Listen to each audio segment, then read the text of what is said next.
Hi welcome back to my channel. Devara సినిమాతో black buster hit అందుకున్న NTR present war 2 Prashanth Neel సినిమాల పనుల్లో చాలా బిజీ అయ్యారు.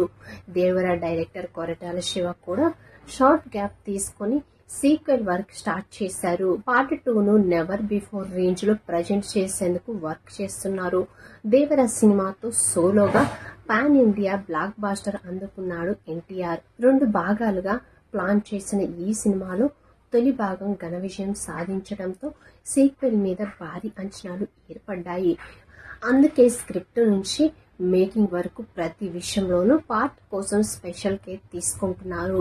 సక్సెస్ సెలబ్రేషన్ తర్వాత షార్ట్ గ్యాప్ తీసుకున్న దర్శకుడు Koratala Shiva part 2 work start చేసేందుకు ప్రిపేర్ అవుతున్నారు. ముఖ్యంగా తొలి భాగంలో కథ యతి అనే వ్యక్తి కోసం పోలీసులు వెతకడంతో ప్రారంభమవుతుంది. కానీ క్యారెక్టర్ చూపించకుండానే పార్ట్ 1ను ముగించేశారు.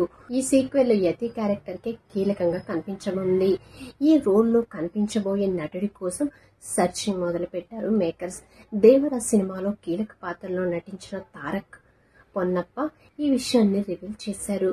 యతి రోల్ కు పర్ఫెక్ట్ గా సూట్ అయ్యే నటుడిని సెలెక్ట్ చేయటం ఆలస్యమయ్యే ఛాన్స్ ఉందన్నారు. ప్రజెంట్ వార్ 2 షూటింగ్ లో బిజీగా ఉన్న ఎన్టీఆర్ నెక్స్ట్ ప్రశాంత్ నీల్ మూవీని స్టార్ట్ చేస్తారు. ఈ 2 సినిమాలు పూర్తయిన తరువాతే దేవరా 2 వర్క్ స్టార్ట్ అవుతుంది. అందుకే దేవరా 2 స్టార్ట్ అయ్యేది 2026లోనే అంటున్నారు ఇండస్ట్రీ జనాలు. ఈ వీడియో కనుక మీకు నచ్చినట్లయితే తప్పకుండా లైక్ చేయండి, షేర్ చేయండి. అలాగే నా ఛానల్ సబ్స్క్రైబ్ చేయడం మర్చిపోకండి.